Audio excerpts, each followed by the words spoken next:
Haleloia, finaritra mifankahita amintsika dia manonona ny tenim-pahasoavana Jesosy Kristy.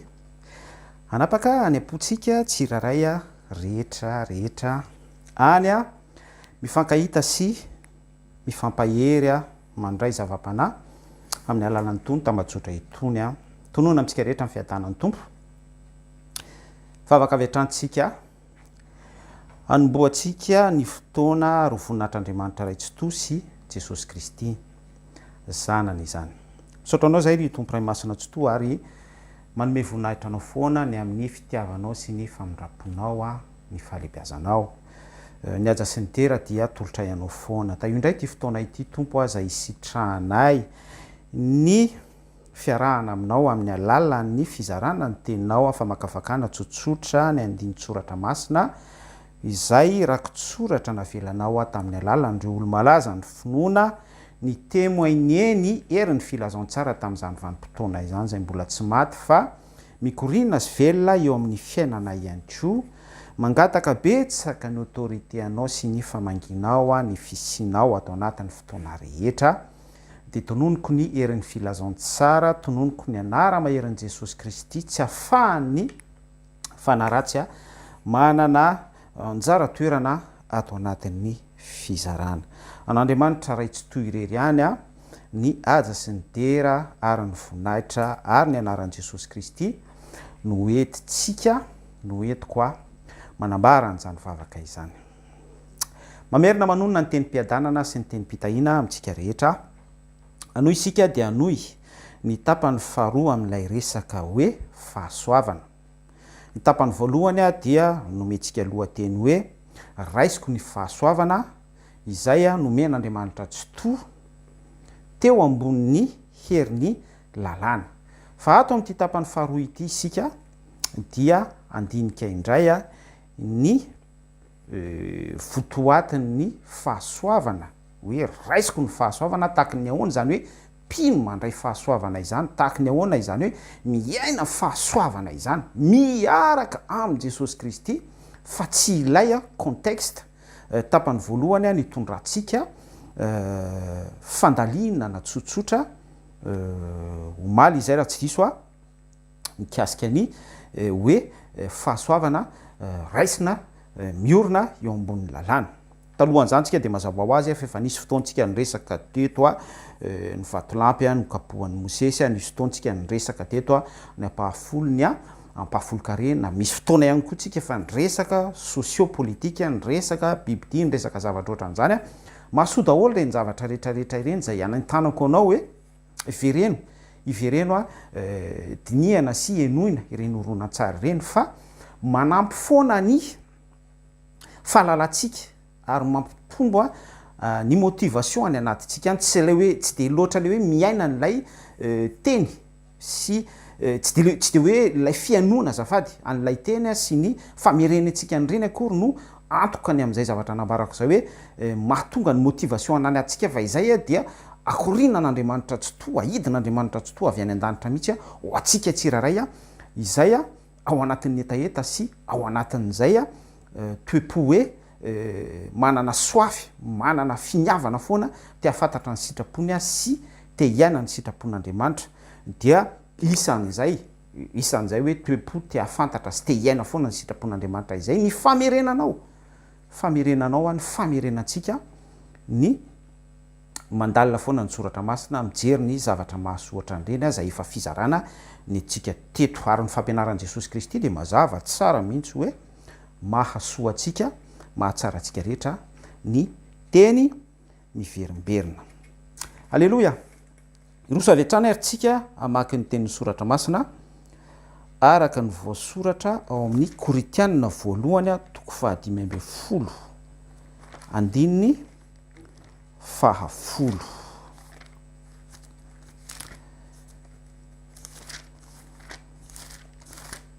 Koritianina voalohany toko 5:10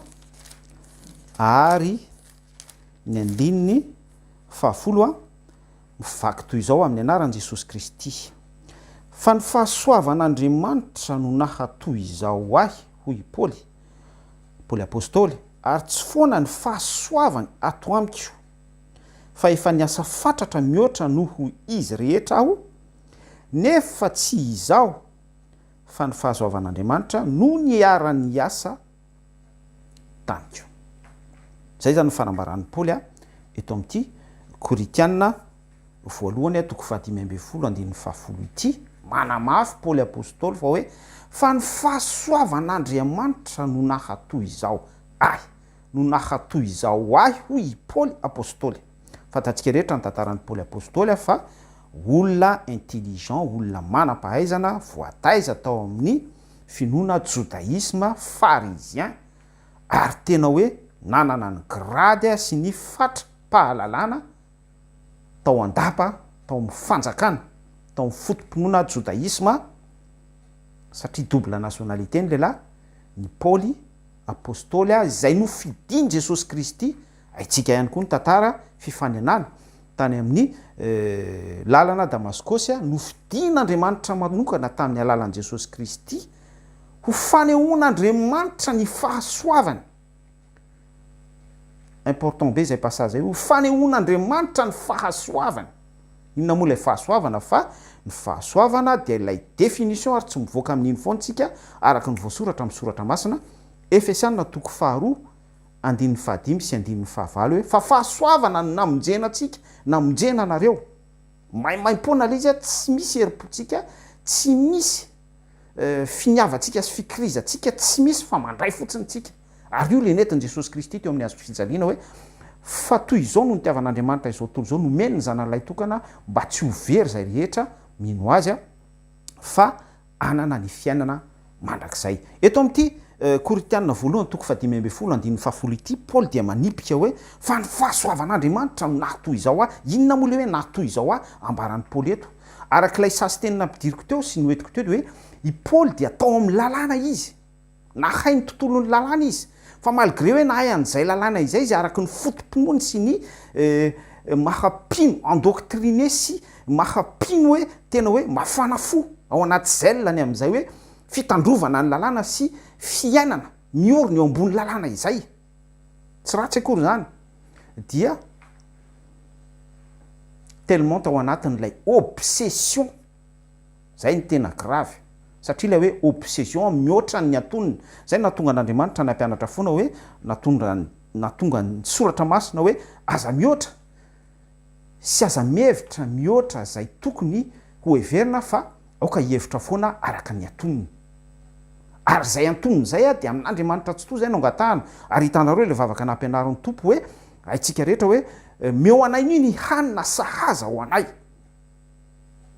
Zany hoe isika zany amin'ny fianarana ratovintsika sy ny zavatra rehetra na fahalalana na ara-panahana sy ny zavatra rehetra ohatran'izany dia tsara itsika mananki-po amin'Andriamanitra tsy to amin'izay teboka hoe antonony izay, satria Andriamanitra no mahafantatra ny fatra tsara sady ahitsana afaka apetrany eo ampifotsika. Alleluia. Dia eto araka ity témoignage ny Paoly hoe fa ny fahasoavan'Andriamanitra no natoy izao dia misy an'ny Paoly zany eto manao témoignage ny tenany izy hoe inona arak'ilay somary petra-panontaniana nataoko teo, inona moa ilay fahasoavan'Andriamanitra ambaran'ny Paoly eto. Fa eto zany Paoly dia manao témoignage ny amin'ny tenany izay tao amin'ny lalàna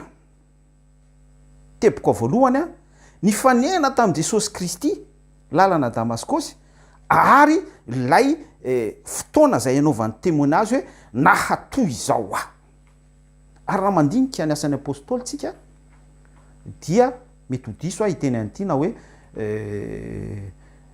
tsy diso fa tena famarinina lay izy, tsy ao anatin'ny fisainana miangatra sy ny hoe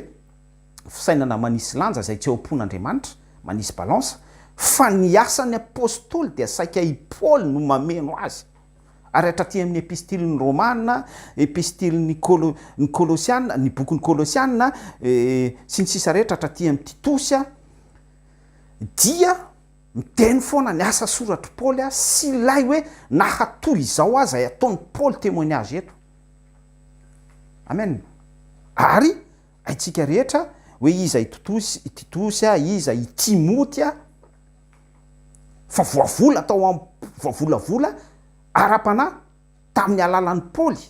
arak'ilay fanehoam-pitiavan'Andriamanitra daholo zany rehetrarehetra izany. fa ny fahasoavan'Andriamanitra no natoy izao ahy hoy Paoly. De nanendry Paoly ato amin'ity Koritiana toko 5:10. Koritiana voalohany toko 5:10 andininy fahafolo ty hoe tsy izany tompon'ny asa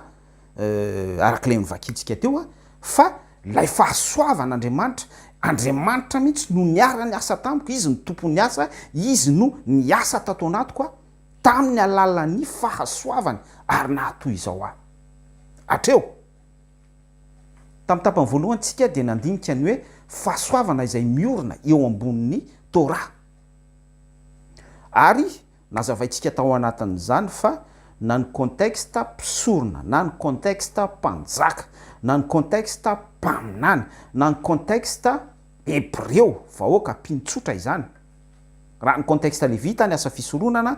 dia tsy maintsy araka ny Torah daholo ny zavatra rehetra raisina sy kirakiraina sy sahanina ao anatin'izany. Na ny fanatitra maraina sy hariva, ny amin'ny resaka ny resaka vainafa, ny resaka saboran'omby, ny resaka vatotrombolasy, ny resaka vatotrosilany, resaka ondry zanak'ondry tsy misy klema, ny resaka fanatitra, ny resaka voka dehibe, ny amin'ny boka ho an'ny mpintsotra rehefa misy boka de tahaka ny ahoana selon ny Torah azo apetraka ao an-toby ve sa ahoana ny fomba tsy maintsy arahana zay tsy tokony hisy latsaka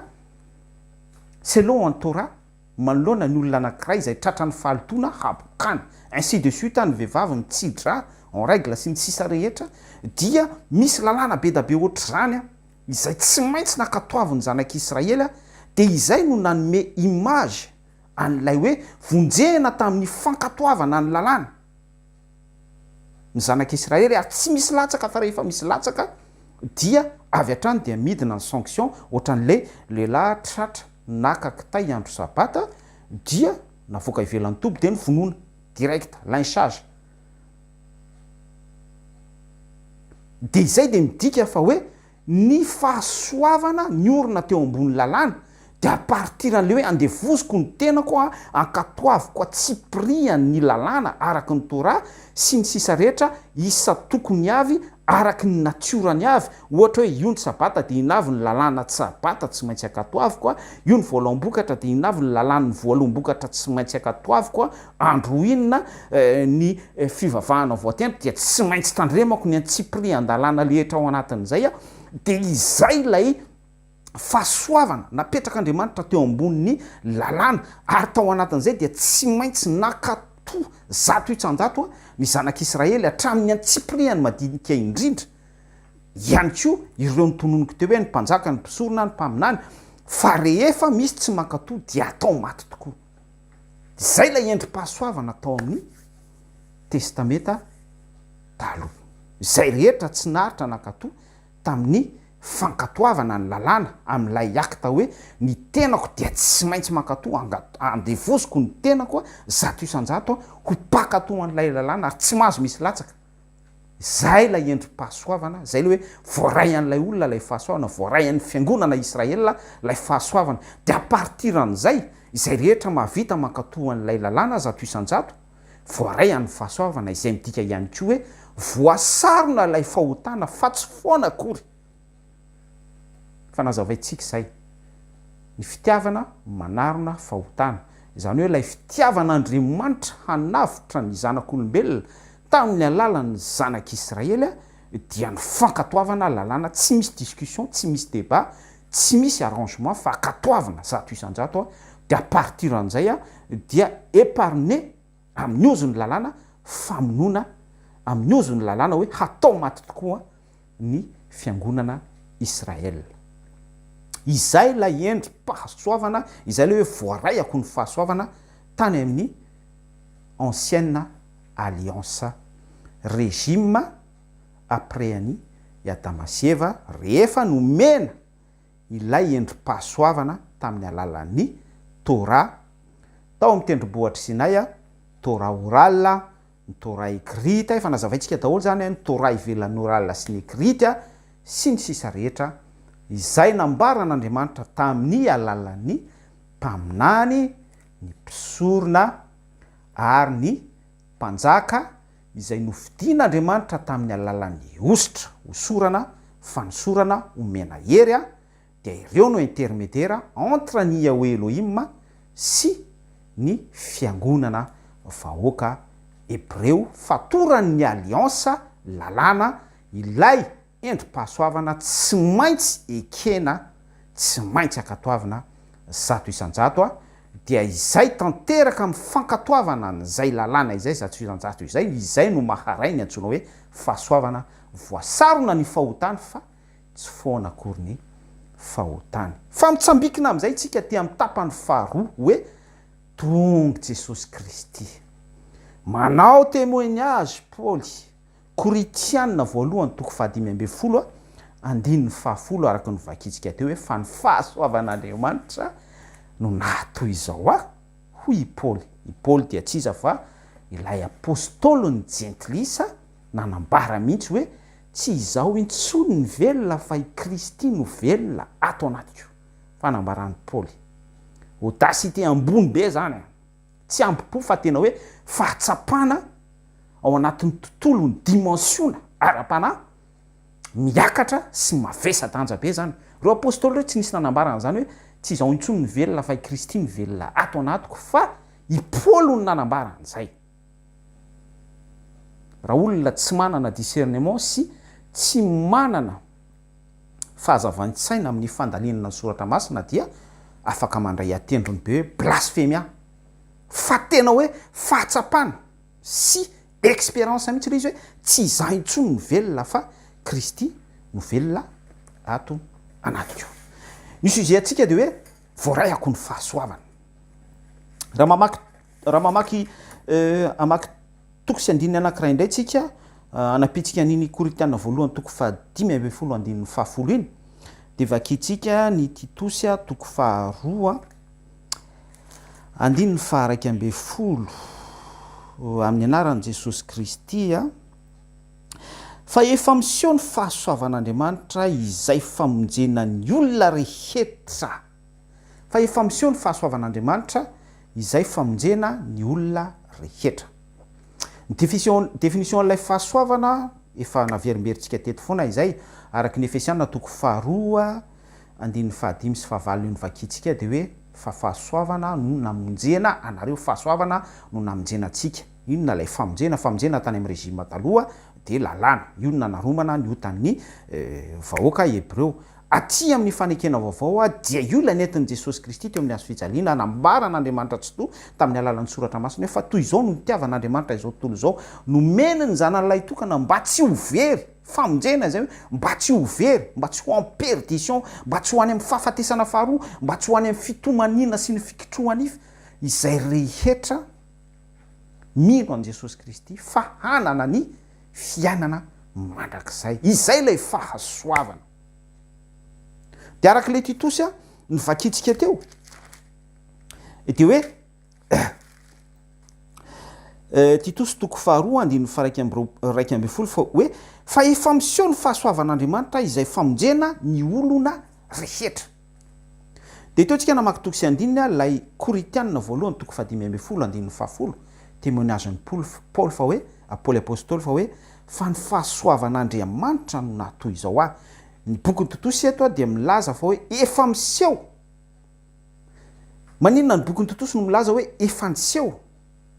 satria manamafy an'ilay fahamarinana ny Jaona toko voalohany hoe tamin'ny voalohany teny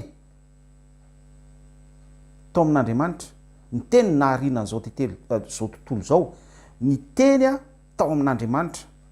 mbola tsy hisantsika ny teny mbola tsy tety amintsika ny teny dia rehefa lava ny zanak'olombelona tao amin'ny sahany Edena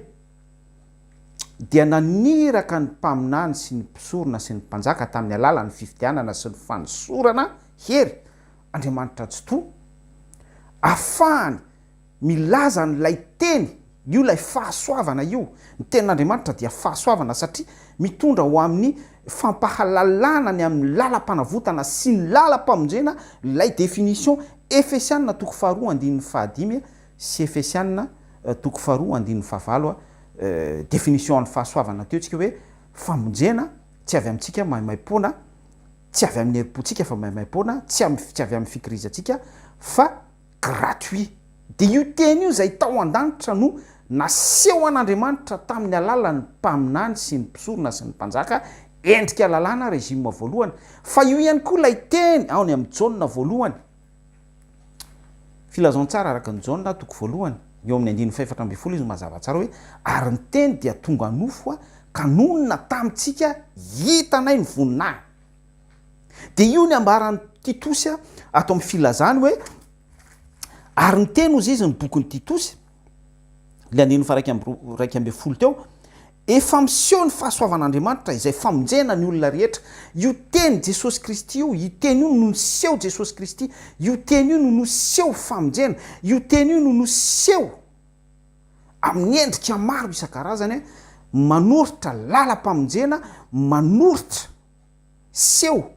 hoe ity rehefa akatoavitsika, izao rehefa tanterahantsika, ity rehefa raisitsika ao anatin'ny antsoina hoe fenitra mifamatotra amin'Andriamanitra isika, dia miaraka amin'izay ilay teny dia tonga famonjena, définition an'ilay fahasoavana. Efesianina toko 4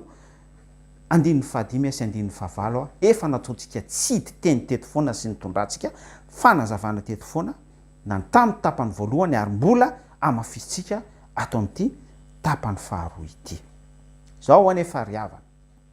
zao anefa ity fahasoavana teny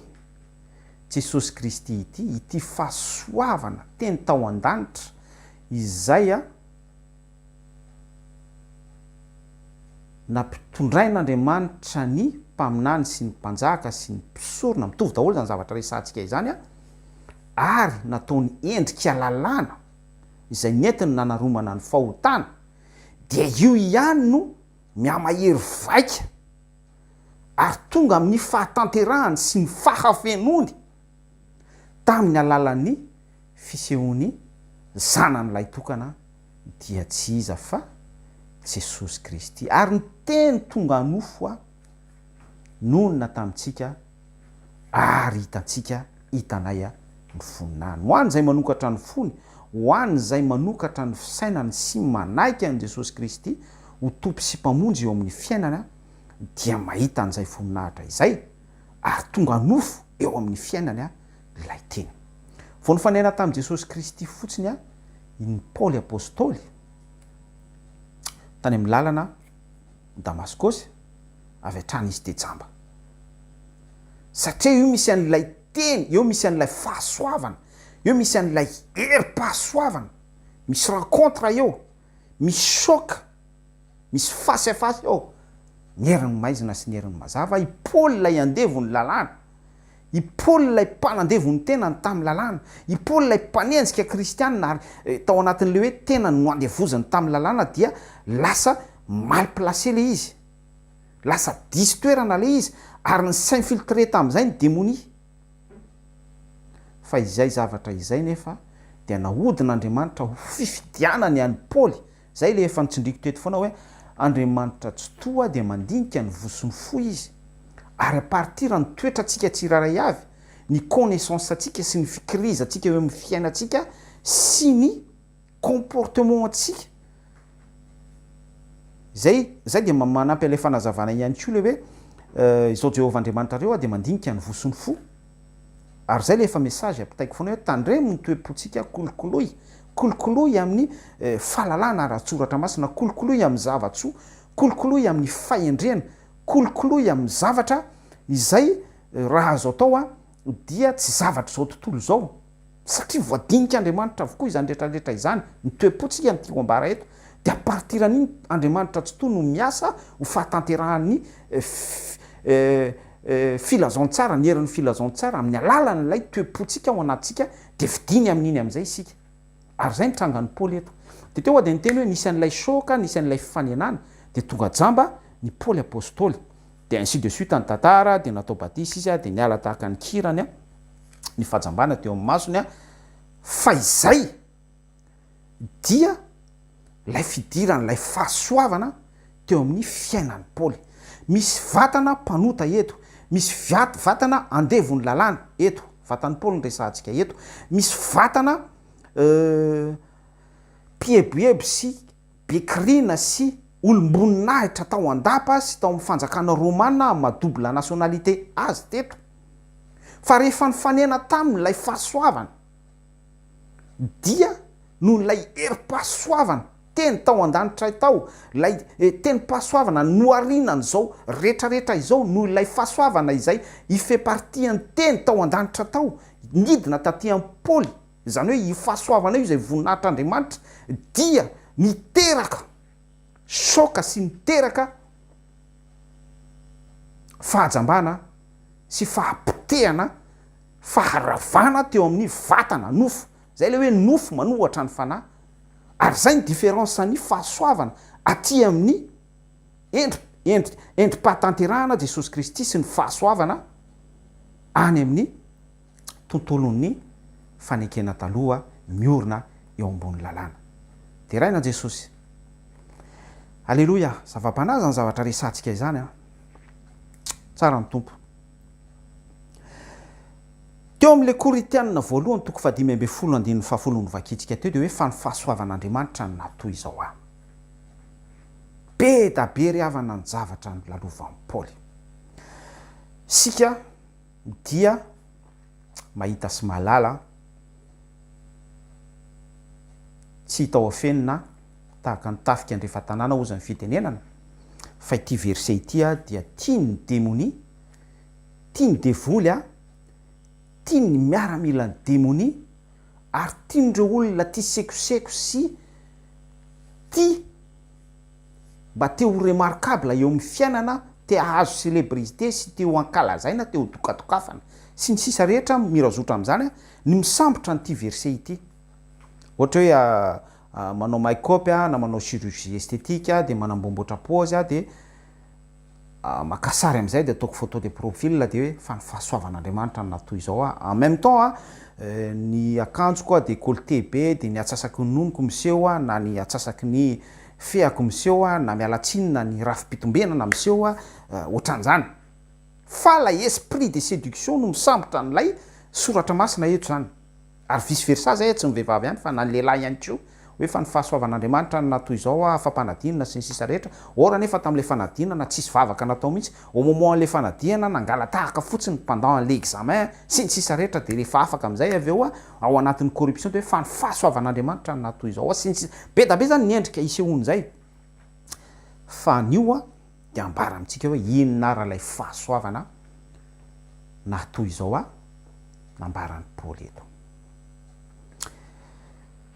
be da be ry havana ny lalana ny lalovan'ny Paoly tena hoe nijaly ny apôstôly nijaly ny apôstôly vakio ny baiboly nisy fotoana ny lehilahy nandositra mitsoka amin'ny sobika lehilahy lehibe zao asan'ny apôstôly toko 7 manomboka eo amin'ny 7:20 hatramin'ny 7:5 any rehefa nioko ny olona teo an-tanàna ny jiosy teo an-tanàna ireo izay mpanohitra ny filazantsara teo an-tanàna de ndrohitra ndeha hamono an'ny Paoly fa vaky nandositra ny apôstôly nampidinina tamin'ny sobika tamin'ny alina mitsoka imagine eo zany ka zany no nitahotra sy ny ororo ao anaty ao asan'ny apôstôly toko 7 any tsy lavitra eo nisy ny antokony mpino jiosy tamin'izany vanim-potoana zany reo no antsoina hoe helleniste natonga ny Paoly ny sitaka mihitsy natonga ny Paoly ny findratoerana mihitsy natonga ny Paoly ho vaky rifatra nandositra tao anatin'izany dia fandatsahana sy fikendrena amony sy ny zavatra ohatran'izany ary zay anefa le témoignage eton'ny Paoly apôstôly eto hoe 1 Koritianina toko 5:10 fa ny fahasoavan'Andriamanitra ny natoy izao malgré zany ny fanenjehana isan-karazany ny ainan'ny Paoly malgré ny lynchage malgré ny vono malgré ny teny ratsy malgré ny fampidirana amponja malgré sy Paoly Sisila sy ny sisa rehetra fa mbola nitoy foana lay toe-pony Paoly hoe itory ny filazantsara Jesosy Kristy maty nombona teo amin'ny hazo fijaliana mitsangana nandresy ny fahafatesana ary izay lay témoignage hoe fa ny fahasoavan'Andriamanitra no nato izao zany hoe ny fahoriana ny ainan'ny Paoly, ny fanenjehana ny ainan'ny Paoly, ny famonona ny von'olona, ny Paoly nalefa tamin'ny sobika, ny Paoly nahiditra ponja, i Paoly natao lainsage, i Paoly ny tenenana ratsy, ny toram-bato sy ny sisa rehetra, tsy de nataony ho inona loatra izany zavatra izany. Imaginao toeranao, ny toerako tsy vitako aloha zany pour l'instant tena miteny an'izany fa rehefa ohatra hoe tonga amiko zany de misy hery ameny tompo ho iatrehako an'izany, ary izay lay fahasoavana ambaran'ny Paoly eto, fa tsy lay resaka chirurgie esthétique ny tenentsika teo, sy hoe photo profil eny amin'ny Facebook sy ny hoe mitady j'aime sy mitady followers ainsi de suite ny resaka culte des personnalités. Tiako voaray anao zany message zany. Be da be hoy aho ny fanenjehana nahazo an'i Paoly, ny asan'ny apôstôly toko 4 tany Listra, toram-bato ny lehilahy de nentina nivoaka ny velan'ny tanàna, de incroyable fa après ny fitoram-bato de verina mitoriteny ray ny lehilahy, avy hatrany izy de mitsangana rehefa mahatsiaro saina. Zay le fahasoavana, satria misy an'le fahasoavan'Andriamanitra micomble en Paoly ao anatin'izay le hoe mijaly ny nofony, potehana ny nofony, tena hoe misy ny lainsage miatra aminazy, misy an'le fahampotehana nofo zany mifampitohy raha ara-panahy itondrantsika azy mifampitohy amin'ilay karma ozy ny olona fa mifampitohy amin'ilay i Paoly izay nanohatra ny fanahy nampijaly andry Stéphane na persécuté an'ilay première église de tena naseho marina tamin'ny Paoly ihany koa lay hoe vonoina mihitsy ny nofo, vonoina ny tena ahafahan'ilay fanahy misandratra, ary io lay ataon'ny Paoly témoignage hoe fa ny fahasoavan'Andriamanitra nato izao eto zany de misy an'ilay tenan'ny Paoly, lay nofon'ny Paoly tena hoe vonoina sy atao tsinotsinona mihitsy, tena hoe tsatohana azo maranitra, kapohana mirotsakazo, atao vaky sambo, atao vaky tratra sy ny sisa rehetra. Fa miaraka amin'izay nefa dia mitombo foana lay ara-panahy, mitombo lay fanomezam-pahasoavana, miamahazo vahana amin'ny ministera, resy lahatra ny mpisorona eo amin'ny fanjakana Hebreo, ny mpino miampitombo isan'andro,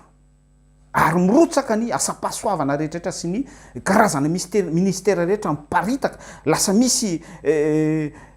vaika ny herin'ny filazantsara, lasa mitombo ny isan'ny mpianatra, ary ara-panahy fa tsy hoe mpianatra dénominationnel adepte, ohatra ny olona any amin'ny club na foot tsotra fotsiny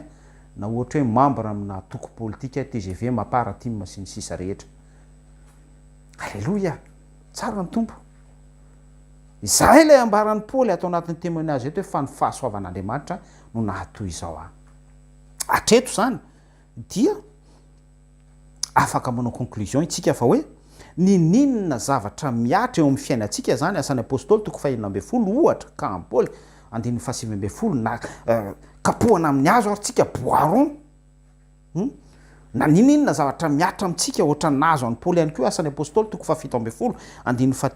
fampijaliana tany Bery, Tesalonika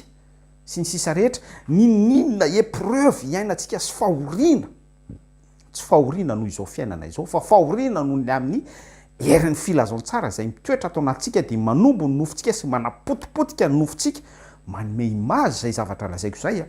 manome image an'i Jesosy Kristy la teo amin'ny hazo fijaliana, potipotehana ny nofony,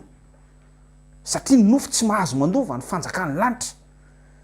ny nofo amandra tsy manana accès any amin'ny royaume céleste, mitoy daholo ny zavatra ara-panahy zarentsika izany, mba ahafahan'ilay fanahy mahazo toerana sy mitombo araka ny herin'ny filazantsara. De izay lay témoignage ny Paoly eto hoe fa ny fahasoavan'Andriamanitra no nahatoy izao Zay no anentanako atsika hoe zava-dehibe ity resaka fahasoavana Jesosy Kristy ity, satria io dia sofla, io dia rivo-panahy, io dia hery nentin' Jesosy Kristy tamin'ny alalan'ny sehony izay nidina tamin'ny mahazanak'Andriamanitra azy la endrik'Andriamanitra tsy hita maso, Andriamanitra tonga nofo midina tamintsika de miaraka amin'izay le izy midina amintsika izay de hitatsika ny voninahiny ary zay le ampahirezako amintsika hoe angatao io fahasoavana io, tena teneny mihitsy ny tompo hoe teneno Andriamanitra tsy hoe vokiso fahasoavana tompo, aoka ho tsapako, aoka ho reko, aoka ho fiainako satria ny fahasoavana arak'ilay bokyny titosy nambarantsika sy novakitsika teo dia efa naseho atsika zany, efa miseho amintsika, efa tokony ho fiainantsika. Ary io no antoka lehibe ahafahantsika misotra sy mitoetra ao amin'ny sitrapon'Andriamanitra. Ny aniko izy Jesosy Kristy dia manao ny sitrapon'ny raika. Satria Jesosy Kristy dia mampiseho amintsika ny secret fa ao anatin'izay fanaovana ny sitrapon'ny ray zay dia mampifoha an'ilay fahasoavana divin, lay grâce divine, lay fahasoavana teny tao amin'Andriamanitra, lay herin'Andriamanitra, za tsy hiteny hoe portion lay nafenina tao an-danitra.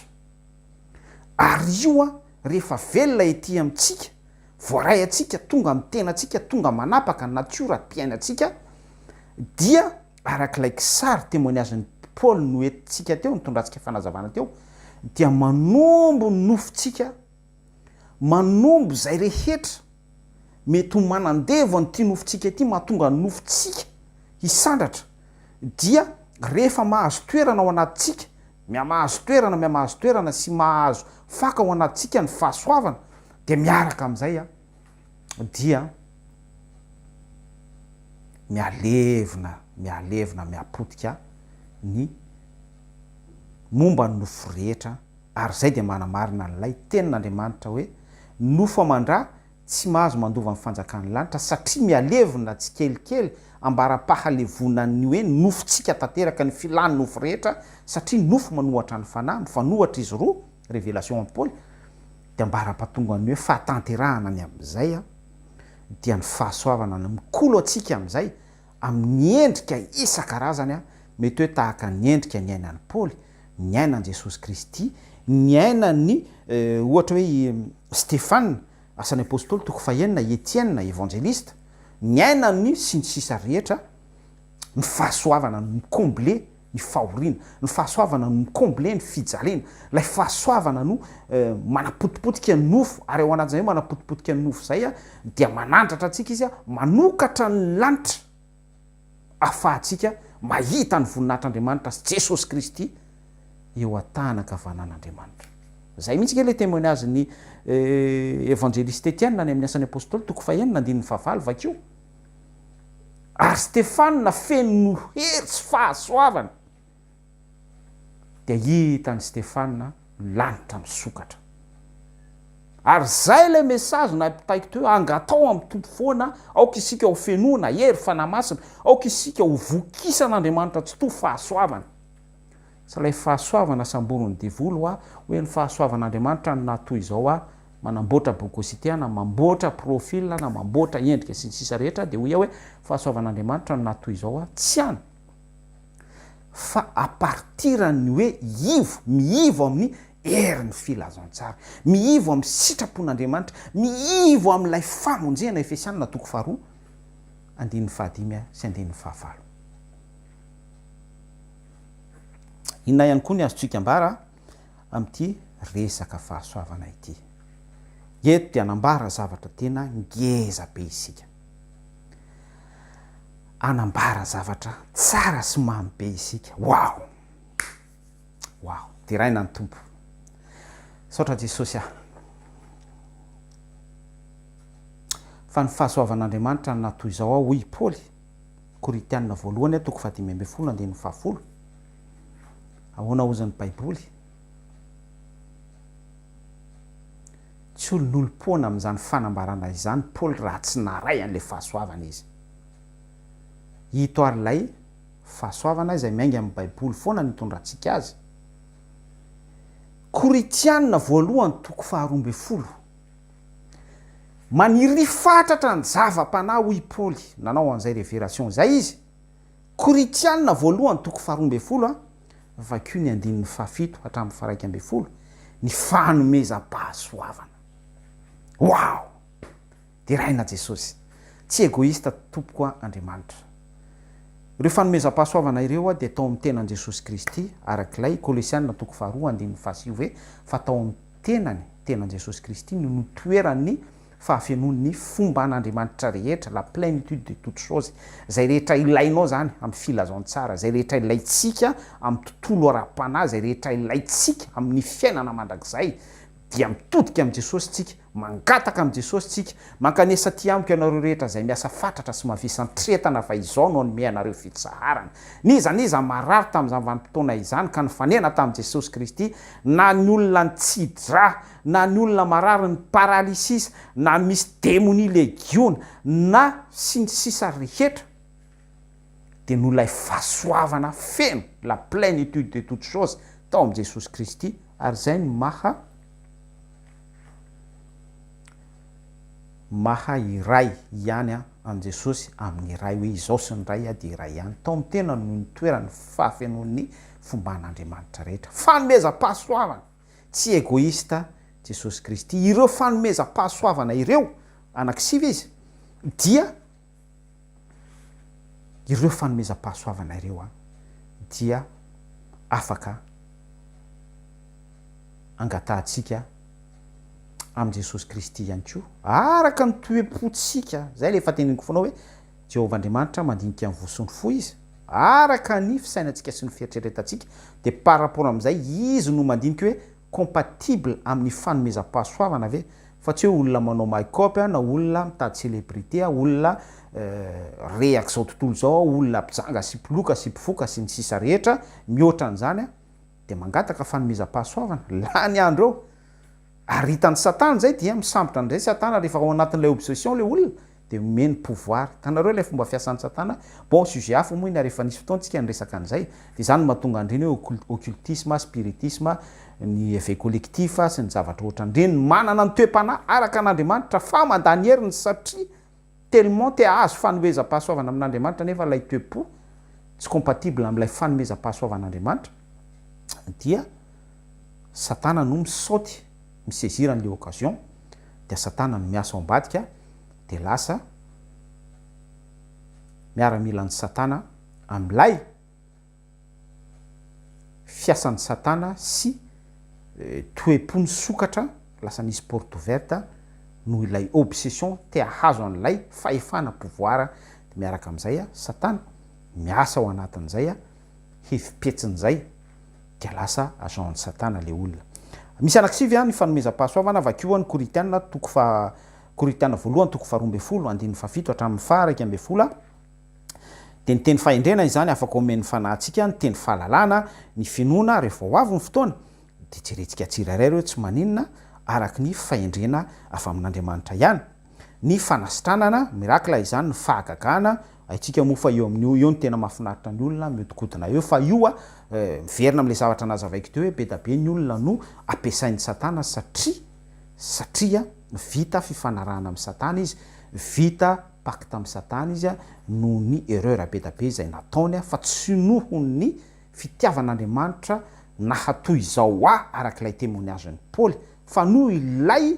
toe-pony zay sady mal placé, noho ilay fisainany sy ny fieritreretany, arak'ilay ambaran'ny Jaona ihany koa, Jaona mpanao batisa, hoe tsy namovo mendrika amin'ny fibebahana akory izy, hoe noho ilay esprit pharisien nofikiriny sy ilay fiebebona tsy mba tahaka ny Paoly hoe pharisien tany aloha, dia avy eo mifanena tamin'i Jesosy Kristy Damascosy, dia jamba dia levina mihitsy ny nofony, dia avy eo nanao témoignage amin'izay izy tao anatin'izay hoe fanapotipotehan'Andriamanitra ny nofon'izay, hoe fa ny fahasoavan'Andriamanitra ny natoy izao fa tsy le resaka maikopy sy ny zavatra nyresantsika teo. Dia tahaka an'izany ihany koa taorinany hoe fahagagana, faminaniana, ny resaka discernement, ny fitenenana amin'ny fiteny tsy fantatra, ny fandikana teny amin'ny teny tsy fantatra. Miasa daholo ny devoly any ambadika izany, ary mila mailo tsaritsika fa ny resaka fanomezam-pahasoavana dia tena important be tokoa amin'ny fanompoantsika an'Andriamanitra tsy toa. Zay no nahatonga an'Andriamanitra ny teny hoe maniry fatratra ny zava-panahy. Zany hoe isika izany dia tsy ho natao hoe olona ho andevoziny tenantsika sy ny fisainantsika sy ny fieritreretantsika amin'ny fanompoantsika an'Andriamanitra. Ilay fieritreretantsika dia efa tena dépassé sy misurpassé ny sitrapon'Andriamanitra izay. Ekena ihany ilay contexte hoe andevozitsika ny tenantsika, io ilay ambaran'ny Paoly, efa naveriko teto foana hoe fa mahasoa kely ihany ny fampiasana ny tena, dia io lay niainany zanak'Israely tany amin'ny rejima testamenta taloha nandevozany ny tenany tamin'ny fankatoavany ny lalàna. Fa eto kosa dia tsy izay le hoe andevoziko izay ntsony ny tenako. Eto kosa dia tsy izay le hoe mikiry aho ary tena hoe accepteko hoe reto avy ny tsy maintsy tandremana dia tandremako ny tsy fihinanana henan-kisoa, tandremako ny fitandremana sabata, tandremako ny andro voatendry ho fanompom-pivavahana, tandremako ny fanatitra maraina, tandremako ny fanatitra rivo, ary ny didy sy ny lalàna rehetra mifanitsy sy mifanaraka amin'izany tsy azoko atao misy latsaka hatramin'ny antsipriany sy ny madinika indrindra. Tandremako ny resaka habokany sy ny lalàna ao anatin'izany, tandremako ny levita ohatra ny contexte levita ny tontolon'ny fisoronana ny eo amin'ny zavatra sahanina rehetra ao amin'ny tempoly manomboka ty amin'ny parvis hatrany amin'ny efitra masina indrindra, arakaraky sy arakaran'ny ran'ny levita sy ny fidianana azy ireo ho amin'ny andraikitra zay sahanin'izy ireo. Tandremako ny sisisela hatrany amin'ny resaka ohatra hoe mitsidra ho an'ny vehivavy, tandremako izao sy izao, tsy izay tsony ane fa eto ato amin'ity harena hoe miaraka am' Jesosy Kristy, ato amin'ity hoe voarayako ny fahasoavana, miainako ny fahasoavana, ato amin'ity hoe rejima hoe manana am' Jesosy Kristy, manana fahasoavana, ilay fahasoavana atao an-danitra midina atao amiko voarayako ary tena hoe miaina an'izay ato amin'ity rejima tsara de tsara ny dévoilen'i Jesosy Kristy à partiran'izy teo amin'ny hazo fijaliana hoe vita ity, dia misy gratuité, misy maimaim-poana, fanomezam-pahasoavana omen'Andriamanitra atsika. Arak'ilay nitansaitsika teo anankisivy izy, vakio ny baiboly mangataha amin'ny tompo any tompo afaka hanymamy atsika anankiray am'ireo na izy rehetra mihitsy araky ny fitiavan'Andriamanitra sy ny fandinihany ny toe-potsika. Zava-dehibe ry havana ny fananana ny fanomezam-pahasoavana mba tsy ho olona mpihira tsotra fotsiny ianao ao am-piangonana, mba tsy ho olona manatitra rakotra fotsiny ianao ao am-piangonana, mba tsy ho olona mpamonjy 25 décembre fotsiny ianao rehefa krismasy, mba tsy ho olona mpiady hevitra amin'ny daty sy voalombolana sy ny zavatra ohatr' izany fotsiny ianao rehefa tonga ny paska sy ny pentecoste, mba tsy ho olona mpisitraka karazam-pety isan-karazana ianao ohatra ny fisitrahany jiosy ny karazana fety juive zay ao anatin'ny antsoina hoe contexte alliance, satria azo manokana iny fanarahany tamin'ny eo Elohim nanoloana ny contexte ny filazantsara izay nitondrana azy ireo tany anefitra sy ny nanafahana azy ireo tany Egypta. Dia tao anatin'izany Andriamanitra tsy tony teny mazava tsara hoe lalàna mandrakizay, fanekena mandrakizay ho azy ireo, azo manokana izay mba tsy ohatra ny olona sy ny sisa rehetra mpanandevo ny tenatsika ao anatin'ny antsoina hoe manompo isika. Fa eto dia misy an'ity fahasoavana gratuite ity, misy an'ity fahasoavana grâce gratuite amen'Andriamanitra atsika ity fanomezam-pahasoavana, ary ny fanomezam-pahasoavana amenatsika dia entitsika ho fanompona an'Andriamanitra, ho fisitrahana an'izay fanompona izay, ho fisitrahana n'ilay famonjena, satria ilay famonjena dia fanompona. Fiainana dia ao anatin'izay hoe miaina izay tsika manompo. Eto tsy manompo ohatrany hoe andevo esclave, fa manompo misitraka miaina n'ilay eran'ilay filazantsara. Zay lay itondran'Andriamanitra tsy toa atsika ato anatin'ity hoe fanomezam-pahasoavana ity. Fa mampalahelo moa dia ny akamaroan'ny fanomezam-pahasoavana dia lasa fitatiavam-bola sy fanaovana culte de personnalité, fankalazana fiangonana, fanindraindrana pastora sy koenina bisopy sy ny zavatra ohatran'izany. Bref, tsy teny betsaka ny am'rentsika fa efa nisy fotoana koa tsika ny teny betsaka ny momba an'izany entanina ho tonga saina ny olona victime sy taraiky ao anatin'izany toetra sy fisainana sy fieritreretana izany. Fanomezam-pahasoavana. Raha mandinika izany tsika dia hitantsika tsara mihitsy ilay fiavahana, ilay fahasoavana aorin'Andriamanitra, ilay famonjena ampiain'Andriamanitra atsika hoe aty amin'ny vanim-potoana Jesosy Kristy sy tany amin'ny vanim-potoana lalàna. Ary zay natonga amin'ny baiboly ny teny hoe naniry dia naniry fatratra hozy izy ny mpaminany sy ny patriarka teo alohanareo iaina n'izao vaninandro izay iainanareo izao vaninandro iainantsika izao. Raha tsapantsika tompoko, raha tsapantsika sœur frère ny lanjan'izany grâce zany fahasoavana aseho an Jesosy Kristy atsika izany. ary zany mizarantsika isan'andro isan'ora eto sy ny amin'ny tsy tokony ho ahazazantsika intsony amin'ny fanompona anaovantsika adaladala intsony amin'ny fanompontsika an'Andriamanitra. Zava-dehibe io fanomezam-pahasoavana io fa io no marika fa tena misy loha Jesosy Kristy marina, misy membre Jesosy Kristy, zany hoe misy lohany marina lay corps de Christ, loha Jesosy Kristy. 1 Corinthiens 12 ihany milaza an'izay loloha ao, misy an'ilay loha Jesosy Kristy marina lay vatana abara-pahatonga antsika any amin'le hoe fiangonana malaza tsy misy fiketronana, tsy misy petipetina, ny tasy, ny rida, de ainsi de suite mitoy ihany ao anatin'ny resaka hoe fanomezam-pahasoavana ny tontolon'ny ministera, ny talenta, ny ministera anankidimy, apôstôly, ny mpaminany, ny evangelista, ny mpiandra, ny mpampianatra. Efesianina 5:4 sy misy an'izay. Efesianina 5:1-12 azafady. Averiko tsara hoe Efesianina 5:1-12 misy an'izay ministera anankidimy zay. Zany zavatra rehetrarehetra zany afaka fanomezana omen'Andriamanitra atsika avokoa gratuite à partir ny hoe toe-potsika tsara toerana sy tsara orina stabilité ao anatin'ny antsoina hoe fifandraisana amin'Andriamanitra, ary izay no ampahirezako atsika. Ny régime misy atsika raha te haray fahasoavana itsika, raha te proclamer tahaka ny fanambaran'ny Paoly ihany koa zany tsika, arak'ilay toko sy andininy vakintsika teo hoe fa ny fahasoavan'Andriamanitra no natoy izao amin'izao etahako zao, de miaraka amin'izay koa zany mba hiainantsika an'le fahatsapana, hiainantsika an'ilay expérience, dia mila tsara toe-potsika manoloana ny herin'ny filazantsara. Fa Andriamanitra tsy toa dia afaka manome maimaim-poana atsika ny tontolon'ny fahasoavana, manome fanomezam-pahasoavana izy, afaka manome talenta atsika izy, afaka manome ministera atsika izy, fa zany rehetrarehetra izany dia centré eo amin'ny définition fahasoavana famonjena, zany hoe hovonjena isika, ary isika ihany koa dia instrument famonjena ny hafa, témoignage. Asan'ny apôstôly 4:7 Paoly sy Barnabasy nanao témoignage tamin'ny Jiosy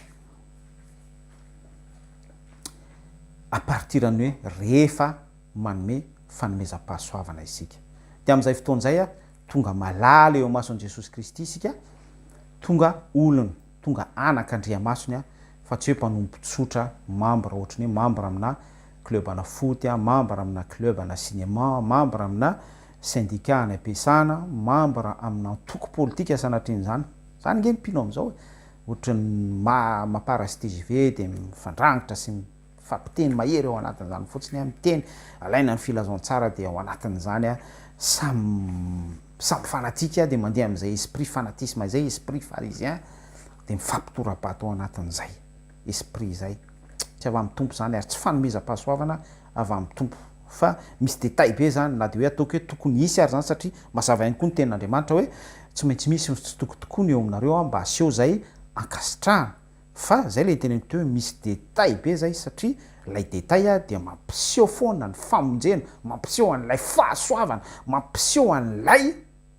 herin'Andriamanitra, ary zay no nahatonga ny Paoly hoe voahenjika, nahatonga ny Paoly ho voatora-bato, nahatonga ny Paoly voakapoka boaro, nahatonga ny Paoly nahiditra tranomaizina, nahatonga ny Paoly vakitratra, nahatonga ny Paoly ho exclu tamin'ny antokony romanina, nahatonga ny Paoly ho exclu tamin'ny antokony jiosy, nahatonga ny Paoly ho sasena foana partout à gauche à droite, satria zay lay fahasoavana tao anatiny. Ary ny herin'io fahasoavana io dia mandratsana io, ny herin'io fahasoavana io dia mametraka ny tena fahamarinan'ny filazantsara tsy misy klema. Alleluia. De raina ny tompony amin'izay zavatra voazarantsika izay. Raha fitiantsika zany ny tontolon'ny fahasoavana dia mazava hoe nanomboka tao amin'ny sahany edena ny fahasoavana rehefa nanota ny zanak'olombelona, dia fa ny fitiavana manarona fahotana ozy ny baiboly tenin'Andriamanitra izany, dia vokatry ny fahotany Adama sy Eva, malgré hoe nisy ny fisainana tamin'ny maha-olona azy nakarafika azy sy noatran'izany, anaroma ny fitanjahany fa izay nefa dia tsy nasarona n'ilay ota, ary tsy fitiavan'Andriamanitra izay, de izay no nahatonga an'Andriamanitra tsy toa namono biby tao amin'ny sahany teny izy zay imageny Jesosy Kristy natafiny any Adamaseva manarona n'ilay fitanjahana fahotana fa ny fitiavana manarona fahotana dia nytoy ny kronolojia ny baiboly fisehoan'Andriamanitra tamin'ny endriny tamin'ny endrim-pahasoavana hanaromany ny fahotantsika ambara-patonga ny contexte hoe famonjena mihitsy ilay fahasoavana dia izay indray ilay fahasoavana miendrika sy ny orina teo ambony lalàna hoe ireto avy ny lalàna zay tsy maintsy akatoavintsika tsiraray avy dia rehefa mankatoa amin'ny fahafenony ny mpino sy ny vahoaka sy ny fiangonana ireo tamin'izany vanim-potoana zany zay natokana nitsoahana tao anatin'ny firenena maro dia nofidian'Andriamanitra dia izay ilay fahasoavana manarina fahotana fitiavana manarina fahotana ilay fitiavan'Andriamanitra nanaromany fahotantsika tsy misy nofo amarinina amin'ny asan'ny lalàna malgré hoe na dia hoe miasa miaina miasa ny lalàna raha ny vahoaka hebreo tamin'izany vanim-potoana izany dia permissiva teo anatrehan'Andriamanitra zay hoe nitoleren'Andriamanitra zay nosaroman'Andriamanitra ny fahotana ho an'izay rehetra nahatandrina ny lalàna dia izay no notoy taty amin'ny contexte Jesosy Kristy hoe fa le fahasoavana mihitsy amin'izay no tonga famonjena ary teo dia tena marina sy accompli tanteraka ilay Efesiana 4:5-7 hoe fa fahasoavana no namonjena anareo tsy avy aminareo izany fa maimaimpona avy amin'Andriamanitra tsy avy amin'ny herim-pontsika tsy avy amin'ny toe-pontsika ilay hoe mikiry biby mitandrina lalàna zato isan-jato tahaka n'ilay contexte ancienne alliance fa eto dia Jesosy Kristy raisiko sy raisinao tonga atao anatiko lasa fanomezam-pahasoavana dia mitondra amin'ny famonjena izay dia manome image ihany koa endrim-pamonjena ho an'ny hafa fa miaraka amin'izay ihany koa Jesosy Kristy ilay fahasoavana velona atao anatiko dia manombo ny nofoko manombo ny fahotako manombo amin'ny lafiny rehetra hatrany amin'ny resaka persécution izany izay rehetra mety ho endrika fahampitehan'ny nofoko sy fahalevona ny nofoko satria nofo manohatra ny fanahy fa tsy ilay contexte hoe andevoziko ny nofoko ho mpankatoa lalàna dia izay ilay fahasoavana nentin' Jesosy Kristy ka raha mamitina faranjantsika amin'ny famidinana ankapobeny dia hoe voaray antsika ve zafady ny fahasoavana dikan'izay dia voaray Jesosy Kristy voarayako ny tenin'Andriamanitra voaray ny fiainana mandrakizay voasoratra any amin'ny boky ny fiainana ny anarako sy ny anarantsika ary miara misento amin'ny fanahytsika ao amin'ny tontolony tsy hita maso manana an'izay fahatsapana izay ary afaka miantso mihitsy hoe aba ray eo ilay ray antsointsika eto dia ny tsito any an-danitra tahaka ny fanambaran'i Jesosy Kristy ihany koa hoe raiko nahoana ny dia mahafoy ahy ianao dia niaraka tamin'izay ny sentoko ny tany an-danitra dia niozongozina ny herin'ny lanitra lasa nisy éclipse total nisy horohorontany nitritra ny lamba tao amin'ny tepoly zany le fahasoavana resantsika izany ara-panabezany zavatra resantsika izany izany hoe ilay fahasoavana dia famonjena mihitsy Jesosy Kristy miaina sy tantaratra eo amin'ny fiainantsika ka tonga manao témoignage isika mampiseho an'izay miseho miaraka amintsika izay heriny fahasoavana izay saotra ny tompontsika any amin'izay zavatra rehetra voasara izay jery loha hevitra hafa indray sika hanomezantsika voninahitra an'Andriamanitra foana manaraka indray saotra tompo ny amin'ny fitiavanao misaotra ny amin'ny famondraponao mbola afaka milaza sy ny tsara ny amin'izay contexte fahasoavana izay tapany voalohany sy tapany faharoa voninahitra anao tompo ary niaja sy ny dira dia anao irery ihany ianao no manasitrana anay tamin'ny alalan'ny teny zay nozaraina ianao no mitondra délivrance ao anay ary ianao no mampidina ny fahasoavanao mba fialazantsara entinao anorenanao indray ny rava sy ny potika sy ny simba rehetra teo amin'ny fiainanay indrindra Jesosy anomboanao ny nofonay ny momba ny nofo rehetra ny fisainana ara-nofo rehetra mba ho marina aminay ny romanina toko fahenina ho maty voaomby miaraka amin'i Jesosy Kristy tokoa izay ary miara mitsangana amindray amin'ny voninahiny miara misandratra aminy ny tontolo ara-panahy rehetra ary rehefa maty ny nofonay dia mazava ho azy fa mahazo mandova ny fanjakanao izay satria nofo amandraho ianao tsy mahazo mandova ny fanjakanao dia io ny androm-piainana sisa rehetra apetraka eo ampilatananao ny projet an'izay manana projet ny toepony izay mikorotana sy ao anatin'ny alahelo ny marary any koa tsy adino ianao no mitsidika sy mivizite an'ireny tsirairay ireny mitondra ny délivrance anao amin'ny alalan'ny teny ohatran'izao na amin'ny alalan'ny délivrance ihany koa maniraka olona ianao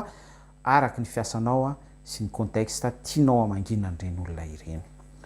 Amin'ny anaran'i Jesosy Kristy no anaovako izany vavaka izany Alleluia. Amen. Tain'i Jesosy Kristy mamirapiratra eo amin'ny voninahity daholo. Veloma tompoko.